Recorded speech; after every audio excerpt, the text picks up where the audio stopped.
Hello guys, स्वागत है आपका बैंक निफ्टी के एक और वीकली एनालिसिस वीडियो में, जहां पे हम डिस्कशन करने वाले हैं काफी डिटेल में कि अपकमिंग वीक हमारा किस तरह से परफॉर्म कर सकता है, किन बातों का हमें ध्यान रखते हुए चलना है, एक बेसिकली ब्रॉड माइंडसेट हमारा किस तरीके से बन रहा है, एंड मोस्ट इंपॉर्टेंट मंडे के दिन हम कैसे एक अच्छी इंट्राडे ट्रेड प्लान कर सकते हैं, उस बारे में भी हम डिस्कस करने वाले हैं। सो स्वागत है आपका। सबसे पहले डिस्कशन स्टार्ट करते हैं बैंक निफ्टी के वीकली टाइम फ्रेम चार्ट से। यहां पे आपको देखने को मिलेगा कि मार्केट एक ट्रेंड लाइन के आसपास आया, जहां पे कई बार हम पहले भी सपोर्ट ले चुके हैं। इसी ट्रेंड लाइन के आसपास आके मार्केट कई बार यहां पे कंसोलिडेट करता है और बार बार ऊपर निकल जाता है। अभी सेम यहां पे मार्केट इसके हायर साइड से चलता चलता लोअर साइड पे आया और यहीं पे मार्केट कंसोलिडेट कर रहा है कुछ हफ्तों से, जहां पे 1 2 3 4 5 ऑलमोस्ट 5 वीक से आपको देखने को मिलेगा मार्केट सेम लेवल के आसपास इसी रेंज के अंदर में बार बार क्लोज करता हुआ नजर आ रहा है। लास्ट वीक यहां पे हमने डिस्कस किया था कि एक प्रॉपर इनसाइड कैंडल बना के यहां पे मार्केट खड़ा हुआ है, तो इनसाइड कैंडल के मार्केट बाहर निकलता है या नीचे निकलता है, तब यहां पे एक अच्छा मोमेंटम हमें मिल सकता है। पर मार्केट क्या करता है, मार्केट ऊपर भी जाता है, नीचे भी जाता है और एक proper doji type candle, spinning top type candle में यहां पे एकदम सेंटर पार्ट में क्लोज कर देता है।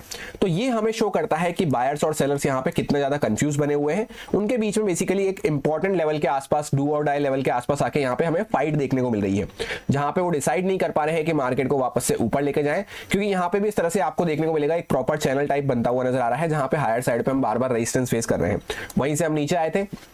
तो यहीं पे अब मार्केट कंसोलिडेट कर रहा है डू और डाई एरिया के आसपास, क्योंकि अगर मार्केट इसके नीचे सस्टेन करना चालू करता है तो फिर हमें ये फर्स्ट यहाँ पे हमारा सपोर्ट आएगा इस ट्रेंड लाइन वगैरह के आसपास तक, जहां पे हमने इसका ब्रेकआउट भी किया था। पहले हम यहाँ पे कई हफ्तों तक यहाँ पे रेजिस्टेंस फेस करते रहे थे इस जोन के आसपास, तो यहाँ तक हम वापस से आ सकते हैं फिर।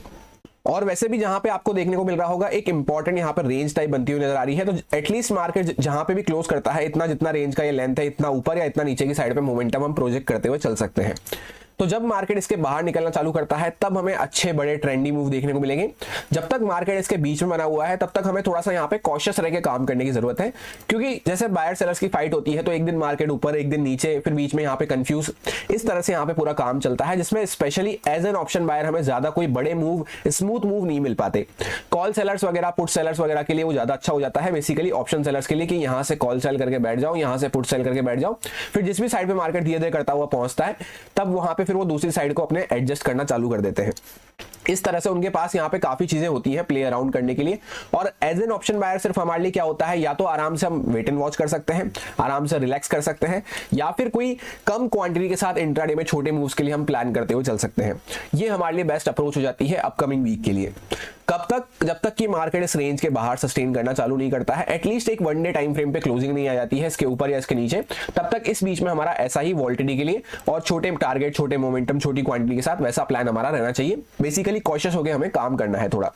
अब जैसा कि हम लोग आ चुके हैं डेली टाइम फ्रेम पे, और यहाँ पे आपको देखने को मिलेगा प्रॉपर एक रेंज बन रही है, जहाँ पे हायर साइड पे भी कई बार हमने रेजिस्टेंस फेस कर लिया है, इसके ऊपर हमारा गैप पड़ा हुआ है, और लोअर साइड पे भी हम यहाँ पे 2-3 बार रेजिस्टेंस फेस कर चुके हैं, जहाँ पे बेसिकली ये हमारा एक इंपॉर्टेंट जोन हो जाता है, क्योंकि इसके नीचे बार बार जाते थे पर मार्केट बार बार इसके ऊपर आ जाता था। तो ये हमारा 51,000 के आसपास काफी इंपॉर्टेंट जोन हो जाता है एक। अभी मार्केट आप देखेंगे तो यहां से काफी एक शार्प कैंडल बनाया, जहां पे मार्केट एंटिसिपेट करके चल रहा था कि ट्रंप जीत सकता है यूएस मार्केट में, तो उस वजह से मार्केट यहां पे एक दिन पहले यहां पे काफी स्ट्रॉन्ग कैंडल बनाया। उसके बाद मार्केट धीरे धीरे करता हुआ नीचे की साइड पे आता जा रहा है, जहां पे एटलीस्ट यहां पे मार्केट ने इसके ऑलमोस्ट 0.61 जो फिबोनाची का गोल्डन रिट्रेसमेंट लेवल होता है, गोल्डन जोन होता है, वहां तक ऑलमोस्ट इसने रिट्रेस कर लिया है। सो अब जैसे मार्केट ने यहाँ पे एक अच्छा मूव करने के बाद 0.61 गोल्डन जोन के आसपास तक रिट्रेस कर लिया है, तो अब जैसे मार्केट गैप अप वगैरह खुल के ऊपर निकलता है तो इस जोन के ऊपर हमारा कंफर्मेशन मिलेगा हमें कि यहाँ से मार्केट वापस से रेंज ब्रेकआउट करने जा रहा है। तब हमें यहाँ पे इसके ऊपर काफी अच्छे स्मूथ मूव बाइंग साइड पे देखने को मिल सकते हैं। बीच का एरिया थोड़ा सा हमारा वॉलेटाइल और कंफ्यूज बना रहेगा, जहाँ पे बेसिकली फाइट हमें देखने को मिलेगी बायर सेलर्स के बीच में, और वापस से थोड़ा नीचे निकलना चालू करते हैं यहाँ पे, तब हमें काफी अच्छे यहाँ पे शार्प मोमेंटम डाउन साइड के देखने को मिल सकते हैं। क्योंकि फिर अगर मार्केट बार बार जैसे यहाँ पे मार्केट बार बार रेजिस्टेंस फेस कर रहा है, यहाँ पे बार बार सपोर्ट फेस कर रहा है, तो जितनी बार ये रेजिस्टेंस और सपोर्ट के आसपास आता जा रहा है, ये वीक होते हो जा रहे हैं। तो जिस भी साइड में मार्केट ब्रेकआउट या ब्रेकडाउन करना चालू करता है, एक बड़ा मूव हमें देखने को मिल सकता है। एटलीस्ट जितनी रेंज की लेंथ देखने को मिल रही है, अगर ऊपर निकलते हैं तो प्रॉपर हम यहाँ पे ऑल टाइम हाई के आसपास तक वापस आ जाएंगे, और नीचे निकलते हैं तो जैसा मैंने आपसे कहा वहां पे ये नेक्स्ट जो हमारी ट्रेंड लाइन चल के आ रही है वहां तक हम जा सकते हैं, और पीछे का जो हमारा एक लेवल बना हुआ था यहाँ तक हम पहुंच सकते हैं। अब जैसा कि ब्रॉड माइंडसेट तो हमने समझ लिया कि प्रॉपर एक रेंज के अंदर में हम चल रहे हैं, वीकली टाइम फ्रेम पे डोजी कैंडल भी बनी है और डेली टाइम फ्रेम पे प्रॉपर एक सेंटर के आसपास हम खड़े हैं, जहां से ये पूरा मोमेंटम जो हमने करा इसके ऑलमोस्ट 0.61 गोल्डन जोन के आसपास हम आ चुके हैं।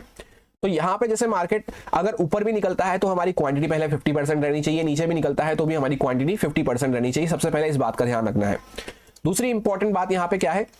जैसे आप देखेंगे यहाँ पे रेजिस्टेंस हायर साइड पे हम बार बार इस लेवल के आसपास, इस जोन के आसपास ले रहे हैं, और डाउन साइड पे इस जोन के आसपास हमें कई बार यहाँ पे सपोर्ट देखने को मिल चुके हैं। ऑलमोस्ट 3 बार रेजिस्टेंस ले लिए हैं, 3 बार सपोर्ट ले लिए हैं। तो जैसे मार्केट अगर फ्लैट खुल के नीचे निकलता है तो हम सेलिंग में कुछ प्लान रख सकते हैं, या डायरेक्टली गैप डाउन मार्केट खुलता है तो भी हम सेलिंग में कुछ प्लान रखते हुए चल सकते हैं।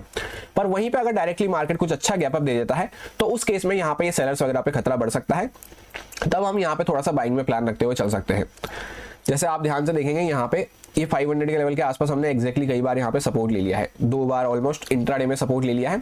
तो जैसे फ्लैट वगैरह खुला मार्केट तो इसके नीचे जा सकता है, और नीचे जाता है तो एक दिन पहले क्या हुआ, मार्केट फ्लैट खुल के नीचे गया, वापस से ऊपर रिकवर करा, फिर इस तरह से नीचे आया, जिगजैग कंप्लीट बना रहा। तो इस चीज के लिए हमारा यहाँ पे प्लान नहीं रहेगा। कुछ और प्रोबेबिलिटी जैसे मार्केट नीचे आता है तो हम सेलिंग में कुछ प्लान रखते हुए चल सकते हैं। डायरेक्टली गैप डाउन वगैरह भी मिल जाता है तो भी ये बायर्स वगैरह पे खतरा बढ़ सकता है, जो अभी भी होल्ड कर रहे होंगे 0.61 फिबोनाची गोल्डन जोन को देखते हुए। बस गैप डाउन में हमें इस बात का ध्यान रखना है कि गैप डाउन तो खुला मार्केट पर, फर्स्ट टिक से वापस से इसके ऊपर आ गया, तब फिर हम यहाँ पे थोड़ा सा वेट करेंगे, और फिर सेकंड प्राइजेक्शन वगैरह कुछ मिलता है तब हम बाइंग में यहाँ पे फोकस रखते हुए चल सकते हैं। क्योंकि जैसे मैंने आपको इस टाइप का एक प्राइजेक्शन यहाँ पे पैटर्न दिखाया, तो वापस से मार्केट अगर उसको रिक्लेम कर देता है तो फिर वापस से यहाँ पे ऊपर के सेलर्स अपना प्रॉफिट बुक करना चालू कर देंगे, तो मार्केट धीरे धीरे करता हुआ फिर ऊपर ही निकलता हुआ जाएगा। और डायरेक्टली मार्केट अगर गैप अप वगैरह खुल जाता है तो भी जैसे यहाँ से मार्केट ऊपर गया, यहाँ से रिट्रेस करा, तो यहाँ पे नीचे के लिक्विडिटी वगैरह यहाँ पे जनरेट करके ऊपर सेलर्स वगैरह के स्टॉप लॉस वगैरह इकट्ठे करके डायरेक्टली मार्केट गैप अप खुल रहा है तो इनको कुछ तकलीफ बढ़ सकती है। उस केस में भी हमारा यहाँ पे थोड़ा सा बाइंग में प्लान रह सकता है। ओवरऑल जब तक बीच में बने हुए हैं क्वांटिटी 50% रखनी है, चाहे बाय करना हो या सेल करना हो। फिर सेकंड कंफर्मेशन के साथ जैसे मार्केट ऊपर निकल रहा है, कुछ इंपॉर्टेंट लेवल्स वगैरह को क्रॉस करता है, 52,000 वगैरह के ऊपर जाना चालू करता है आने वाले दिनों में, तब हम वहां पे फर्दर और क्वांटिटी प्लान करेंगे, या फिर वहां पे हम अग्रेसिव होकर काम कर सकते हैं।